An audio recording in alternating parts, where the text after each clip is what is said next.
The Reivers are in a Jayhawk state of mind. The final battle of 2014 with the legendary Kansas Jayhawk Football Conference on the road in enemy territory. Could the top-ranked Reivers pull off the improbable and make it a series sweep, or would the Greyhounds outrace the Reivers to the final gun? We'll find out coming up next. The Coach Stroh Show, the Iowa Western Football Coaches Show, is next, right here on CBTV 17.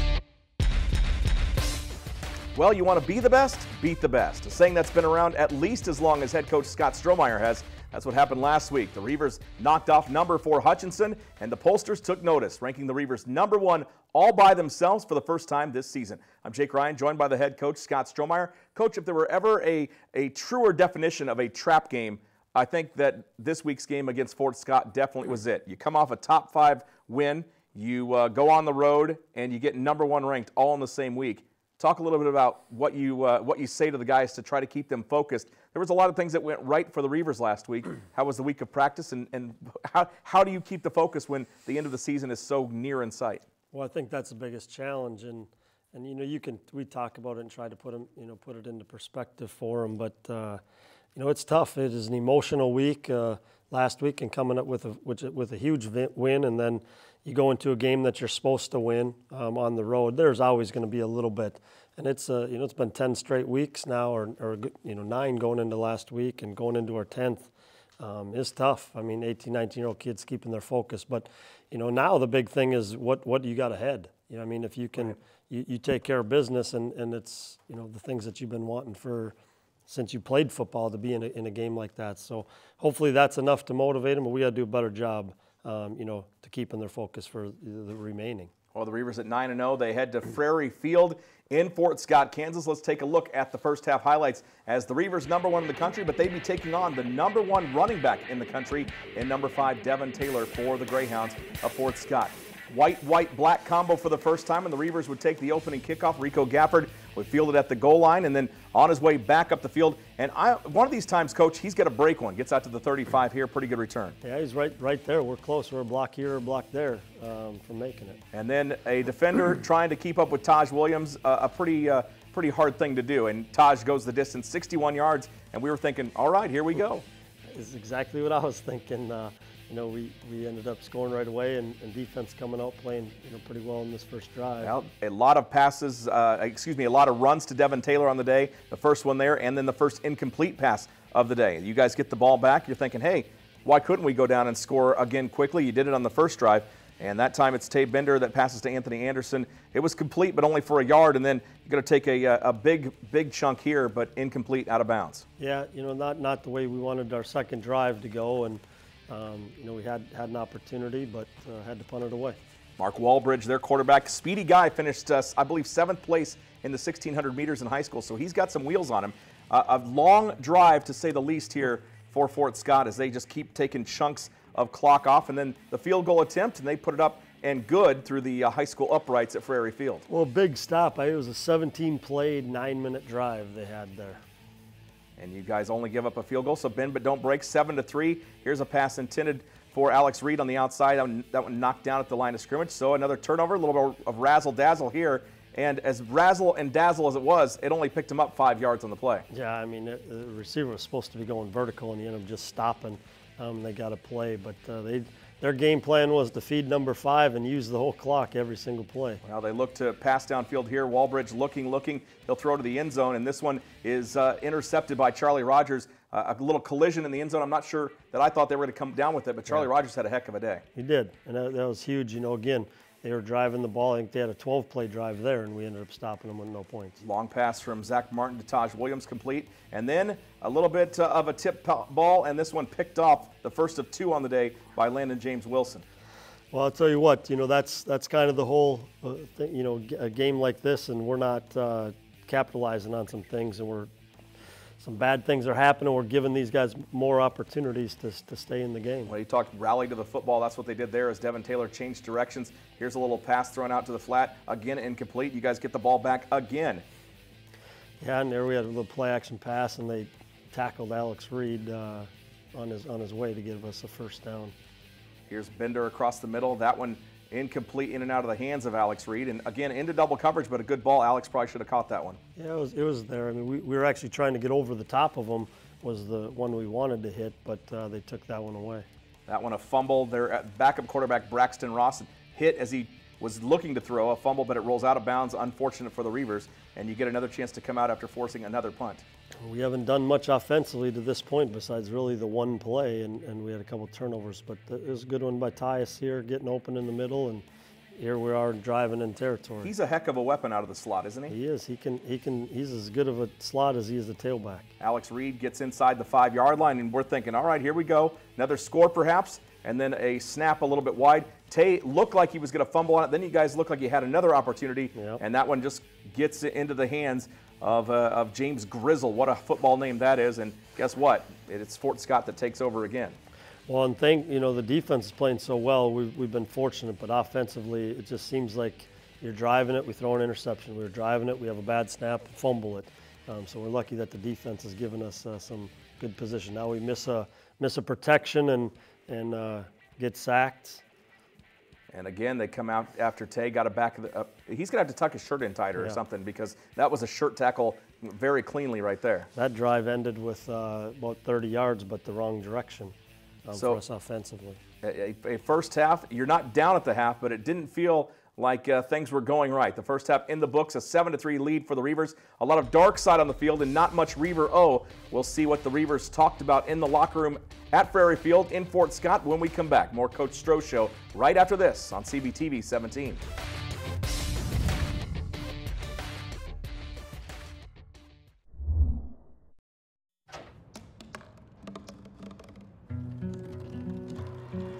Todos tenemos un sueño.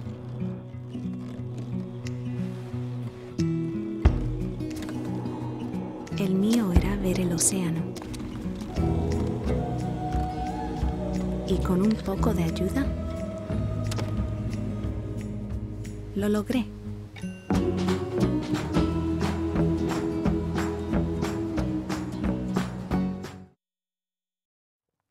From the studios of CBTV 17 in Council Bluffs, I'm Jake Ryan, along with Iowa Western head football coach Scott Strohmeier. Will coach a 7-3 score at the half. What did you talk to him about at halftime? Obviously, things didn't go exactly the way you wanted to offensively, but defensively, I thought you guys played really well. We did. We played really well defensively. And I mean, there wasn't a lot that had to be said. I mean, I really wanted to challenge them and see, kind of what we're made of. You come this far and put yourself in a great position that obviously as a coach you want to have a better performance. But, we're up 7-3. We have control of the game. We just got to fine-tune, quit turning the football over or missing a protection and taking a sack, and then we're going to be okay. And you're not going to play at the highest level every single week, but it's good to be up 7-3. Yeah, well, they go in with a 4-point lead at the half. Let's take a look at those second half highlights from Fort Scott, Kansas. Reivers looking to make it a perfect sweep over the Jayhawk Conference, and they come out for the second half, and it was immediately a chance to get the football, but Fort Scott gets lucky here and gets on top of the football. That's the way the ball's been bouncing. We had an opportunity, we missed it, but defensively does a good job here. Taylor stringing it out, but he seemed to be a little frustrated all game long. Just couldn't get the openings that he's probably had in the past. Came in with 1,528 yards rushing and a bunch of touchdowns, but he didn't seem to ever get comfortable running the football. They have to punt it away. You get it to Devon Pay, and guess what? Pay for pay dirt all the way to the end zone, 62 yards. So you got two scores, 61, 62.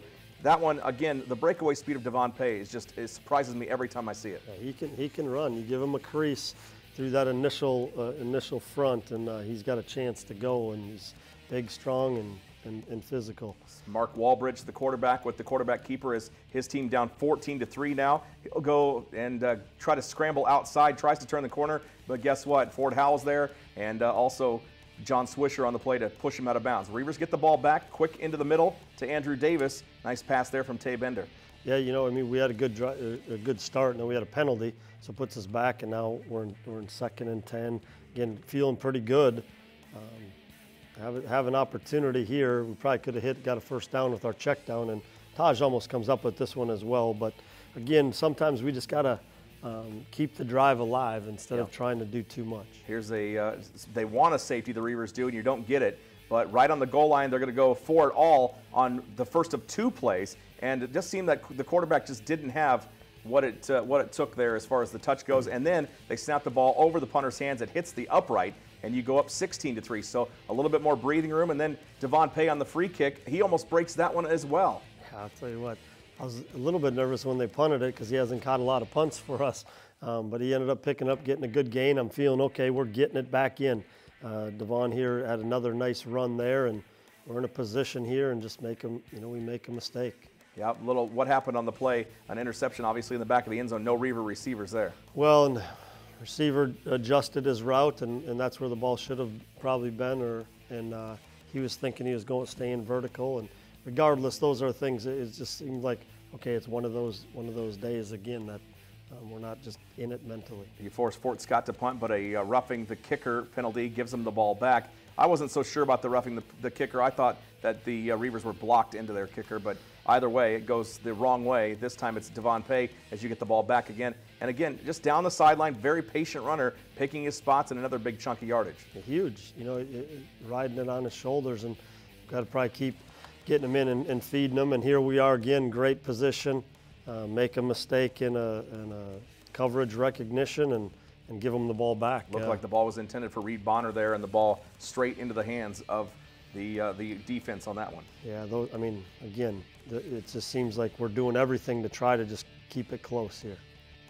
And here is, again, the Reivers getting a chance on a punt return, and Reed Bonner, pretty good run there. But real nice. At some point, you think that one of the guys are going to break it, whether it be Rico, whether it be Reed. It's going to be somebody. Yeah, and we're close, and that's good.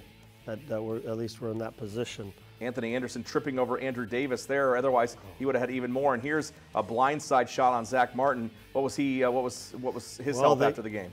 It was good. I mean, he came up with they did a nice job on a blitz there, late blitz, and then we go for it on 4th down and basically just give us a chance. And Zach throws a nice ball, and Ronald Nash made room for himself. We'll put it that way. Exactly. Right? Here's another run up the gut, and this time it's the wide receiver on the return. Ballbridge, he stood in the pocket all day. You got to admire what he did, and then Sean Thomas, the wide receiver, making a catch there. They're driving. They're answering back. I mean, these guys are ready to go. We end up stopping them and getting the ball, stopping them on a 4th down there. Now we got to get it out of there and try to eat a little bit of clock. I mean, we feel the game's going in our way, and then this happens. Just seems like one play after another. When we get enough breathing room, then we do something. It's just one of those days. Well, that makes the score 23-5. You give it back to him. Braxton Ross will come into the ball game, and he was very athletic as well. He gets a nice run into Reaver territory here, but he's put down and then continuing to try to make something happen, fumbles it away, and the Reivers come out on top of it, and then you take the victory formation. Zach with a couple kneel downs to end it. You get away 23-5, 10-0 on the season, 3rd straight season that you've reached double digits in victories. What did you think after the game? I know you leave with the win, but overall, what was your assessment? Well, I thought we played really well defensively, and it was just one of those days offensively. We weren't clicking, just some mistakes. I told the team on Sunday, it was like we were making day 1 mistakes, and we're in week 10. That shouldn't happen. But we got the victory, and I guess sometimes you got people maybe assume that you should beat a team a lot worse than that. But I'll tell you what, every team's gunning for us. They played probably their best of the year, and we probably played our worst, and we were able to win 23-5. Yeah. So you got to be happy with that. Well, and not only that, but you get the win. You sweep the Jayhawk Conference, which I know when you're looking at that schedule, the gauntlet that you have to face with Butler and Hutchinson and Coffeyville, Garden City, Dodge, all those teams. You took them out one by one. You finished the season 8-0. I know that's what you wanted to do when you were coming into the season, but how impressed by your team are you of that mark? Well, and that, like I said, that when you joined the league and you knew it, I don't think anybody would have thought that we were going to go through it week in and week out. You can beat a team when you prepare for a month and in the bowl game, but to do it week after week, I'm just pleased with our guys. They come to work. We're not perfect by any stretch, but they keep fighting it. And like I said, even to the guys at halftime, and throughout the year, maybe if defensively we're not up to key, offensively he's picking them up. On Saturday, offensively we weren't on point, and defensively kept us in the ball game, and that's what good teams do. Couple of good days as well. You not much offense on the board, but you look at Devon's day. He went above 150 yards again. Taj had another great day receiving. So you get a couple of guys with some good numbers up there. Danny Hamilton adds to his record point total with 3 extra points. Ronald Nash gets his 3rd touchdown of the season. I mean, overall, it was a pretty darn good day. You guys don't seem to just have that superstar that's going to take over a football game. Well, and that's good. I think we got a bunch of weapons, and it's a little bit tougher on defenses now to be able to try to defend us. So, yeah, you always like to have maybe that go-to guy, and we have a few of those guys as well. But each day, Alex Reed didn't have a catch, and he's one of our top receivers as well. So it's just what they were giving us, and I think that's what we got to continue to do. Big stat: 36 rushing attempts for Devin Taylor, 76 yards, 0 touchdowns. That's a pretty good day for the dark side. I'll tell you what, and he was plenty sore after that game, and so credit to our defense and our defensive staff. Again, we had to get hits on him, and we rallied to him, and there was a couple times where he could barely get off the field. That's taking a beating though. Yeah. 36 times. He took shots. Well, they didn't have much as far as offensive weapons, and you knew he was going to get the ball. So 23-5, the Reivers win. They go to 10-0 on the season. And when we return to the Coach Stroh Show, Cassidy Miller welcomes a member of the Reivers dark side. They definitely went out with the stars on Saturday. We'll talk with linebacker Ford Howell when we return to the Coach Stroh Show on CBTV 17.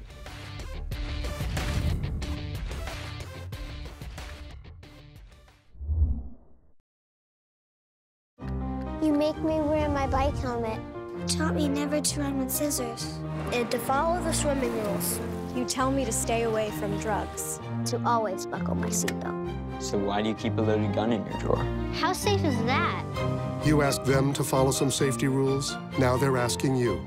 In fact, they're counting on you. Never let your gun get into the wrong hands. Remember, always lock it up. Visit ncpc.org. Homemade noodles. Oh. Marty, stop it. That reminds me, maybe we should try a new form of birth control. Bedsider.org has birth control information and a lot more. And it's... What do you think, though?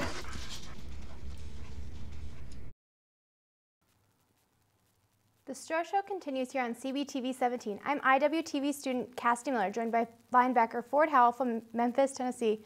Welcome to the show. Thank you. Thanks for having me. You're welcome. So how does it feel to be #1 once again this week? Oh, it's awesome to keep the #1 position, even though we didn't play our best. But it's good to have that advantage over everyone else going into the final game. Yeah, absolutely. And so how does it feel to know going into this week you have a chance at the national title again? Yeah, it's really exciting. It definitely gives us something to keep us excited for practice, even when it gets a little colder outside and everybody's got some injuries and bumps and bruises. Yeah, and with it getting colder, I know you're from Tennessee. How'd you get to Iowa Western and to Iowa? Well, after I left my previous school, Coach Flaherty, the D-line coach, got in touch with me. He knew somebody my dad knew through like a mutual friend, and that's how I ended up here. So he kind of recruited me. And so what's your focus of the defense this week with the shot at the national title? What are you guys focusing on?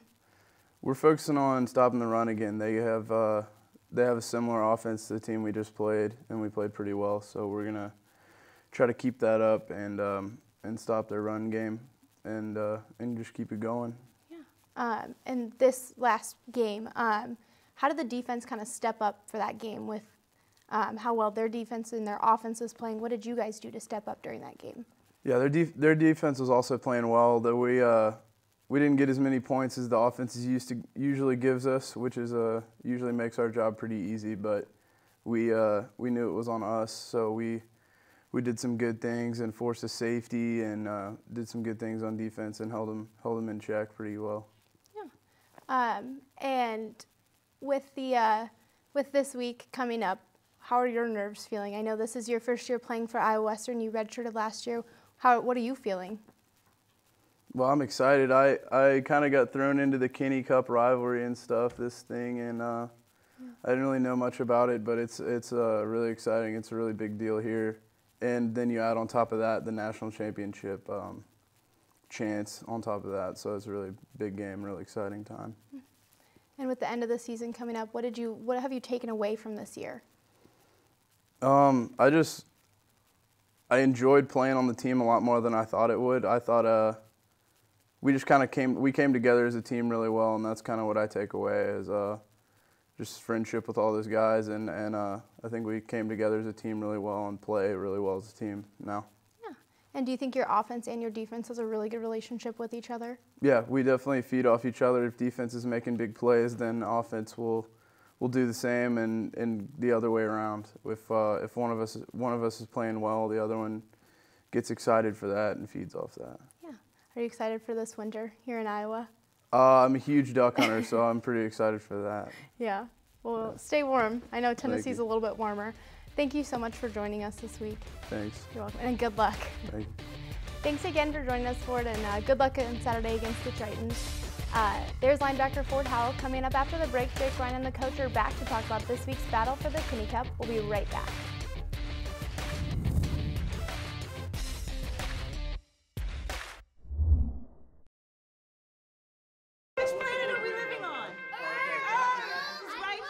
What do you think it would be like to teach? Chances are, you have no idea. Teachers today are breaking down obstacles, finding innovative ways to instill old lessons, proving that greatness can be found in everyday places, and that you don't need to be famous to be unforgettable. That's what it's like to teach.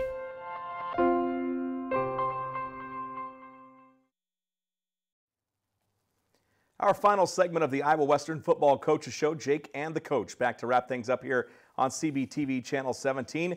This week, the battle for the Kinney Cup, the Region 11 Championship, and of course, a chance to stay perfect and get a berth in the National Championship game. A lot of things at stake here this week, Coach, at Dodger Stadium in Fort Dodge. That's where you want to be at the end of the year, to be in all those, sometimes you like to have a lot of those things wrapped up, but the way it is, it comes down to the last one where you got the region, finish perfect in the regular season, and then obviously the Kinney Cup. Yeah, the Kinney Cup will make its trip back to Fort Dodge.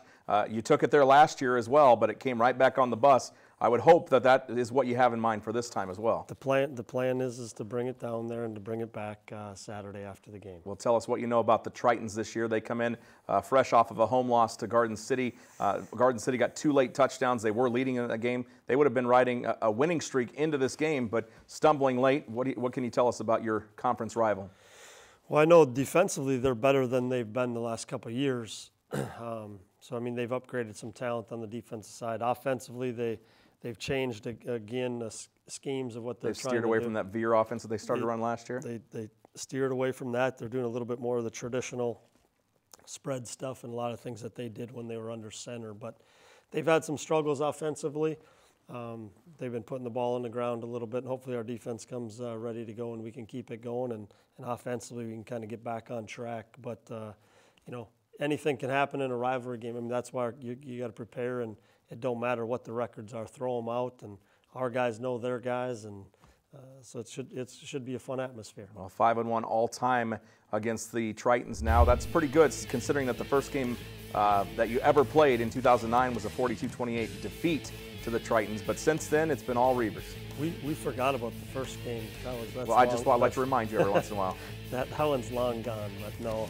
And it's good. Like I said, our kids take pride in it, and they want to keep the trophy here, and it kind of passes along from each group that they know that we want. That's the goal is, we want to have a good record, but at the same time, we want to make sure this trophy stays. And the bowl announcements come out next Tuesday, correct? Mm-hmm. So there's a lot on the line. Now there's only 6 bowls left, I believe, 7 games total. Yeah, I think so. So the chance to be able to, I mean, both of these teams are already guaranteed a Graphic Edge Bowl spot with the 2 teams both beating Ellsworth. But, I mean, that's got to feel pretty good if you're the Tritons or the Reivers, knowing that you've got an extra game ahead of you. Yeah, and I mean, that's the goal. We always stress you're guaranteed 11, and the goal is 12. It don't matter necessarily which game it is, but we're in a position now to play our 12th game again. which is a good feeling because obviously that means you've had a pretty successful season. Absolutely. Well, good luck on Saturday, Coach. We hope you've got to make room for that sucker on the charter back. I think we'll find room. Okay. All right. There's the Kinney Cup. All sorts of things up for grabs this week. We've got winning streaks. We've got conference winning streaks, and we'll talk to you all about that on Saturday as we get you ready for the game with the pregame show. And that does wrap up this week's edition of the Coach Stroh Show. As I said, Saturday's broadcast on 89.7 The River and 89.7theriver.com begins at 1:30 with the pregame, followed by kickoff at 2:30 between the Tritons of Iowa Central and the undefeated Reivers of Iowa Western. We'll have the video stream up at ihigh.com/IWCC for Saturday's matchup from Dodger Stadium. Thanks again for tuning in, and to everyone for putting in the work to get this week's show done. Head coach Scott Strohmeier, of course, linebacker Ford Howell for stopping by, and of course our great IWTV crew for putting the show together. We couldn't do it without them, and we couldn't do it without you. Thanks again for tuning in. I'm Jake Ryan signing off. Catch the highlights of all the Reaver games on the Bluff Sports Zone with JJ Davis. We'll talk with you on Saturday at 1:30. Remember, as always, wear blue, be loud, and go Reivers.